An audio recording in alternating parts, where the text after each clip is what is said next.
Welcome back to the channel. So ఇవాళ వచ్చేసి tomato rice ఎలా చేసుకోవాలో రెసిపీ చూపిస్తున్నాను. ఇవి చాలా ఉన్నాయండి, చాలా రకాలుగా చేసుకుంటాము. అవి కూడా నేను త్వరలో పోస్ట్ చేస్తాను. సో ఫస్ట్ వచ్చేసి కడాయి పెట్టుకున్నాను. కడాయిలో నెయ్యి వేసుకున్నాను వేడెక్కాక. అండ్ ఇక్కడ చూపిస్తున్నాను కదా, ఈ ఇంగ్రీడియంట్స్ అన్నీ ముందే నేను తీసి పెట్టేసుకున్నాను. సో దట్ మీకు చూడడానికి అర్థం అవడానికి ఈజీగా ఉంటుంది కదా, అందుకు దానికి చూపిస్తున్నాను. నెక్స్ట్ అయితే ఇక్కడ ఆనియన్స్, టొమాటోస్ కూడా చాప్ చేసి పెట్టేసుకున్నాను. సో ఈలోపు నెయ్యి వేడెక్కిందండి, అందులో కొంచెం గార్లిక్ వేసుకుంటున్నాను. గార్లిక్ వేసుకోవడం వల్ల ఏంటంటే కొంచెం స్మోకీ ఫ్లేవర్ వచ్చి బాగుంటుంది. నెక్స్ట్ ఇక్కడ వచ్చేసి ఏలకలు, లవంగం, చెక్క వేసుకుంటున్నాను. అండ్ అలానే ఇక్కడ కొంచెం బిర్యానీ ఆకు కూడా వేసుకుంటున్నాను. ఒక 2 బిర్యానీ ఆకులు వేసుకున్నాను. ఇవన్నీ కూడా నేను ఫ్రై చేసినాను. ఇందులోనే కొంచెం పచ్చిమిరపకాయలు, మన కారంకి సరిపడా, మళ్ళీ మసాలా అవి కూడా వేసుకుంటాం కదా, సో ముందే పచ్చిమిరపకాయలు తక్కువ వేసుకోండి, లేదంటే మరీ ఎక్కువైపోతుంది.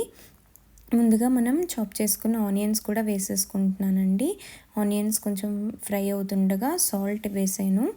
సాల్ట్ వేసి ఇంకొంచెం సేపు ఫ్రై చేసుకుంటున్నాను అనమాట.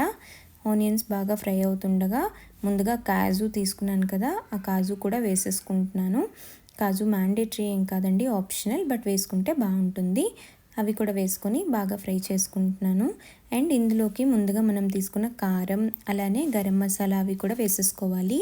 దాంతోపాటు కొంచెం పసుపు కూడా వేసుకున్నానండి.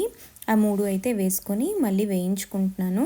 ఈ మసాలా అంతా కూడా బాగా ఫ్రై అవ్వాలి. బాగా ఫ్రై అయితే మంచి టేస్ట్ ఉంటుంది. ఎప్పుడైనా మసాలా అది ఫ్రై అయ్యే వరకు మనం వెయిట్ చేయాలి, ముందుగానే వేస్తే బాగుండదు. ఇప్పుడైతే టొమాటోస్ వేసినాను. చాప్ చేసుకున్న టొమాటోస్ అవి వేసేసాను, చూసారు కదా. ఇప్పుడు టొమాటోస్ అవి వేసుకొని ఆ మసాలా అంతా టొమాటోస్కి బాగా పట్టాలండి. అప్పుడే టొమాటోస్ ఆ ముక్కలు మనం తిన్నప్పుడు మంచి టేస్ట్ ఉంటాయి.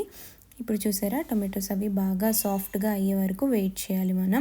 మనం మూత పెట్టేసుకుంటే చూసారా ఎంత సాఫ్ట్ అయిందో. అంతే. దీనిలో మనం ముందుగా కుక్ చేసుకున్న అన్నం వేసేసుకోవాలి. అన్నం వేసేసుకొని అన్నంతో పాటు టొమాటో పేస్ట్, అలానే కొంచెం కొత్తిమీర వేసుకొని సర్వ్ చేసేసుకోవడమే, అంతే. బాయ్.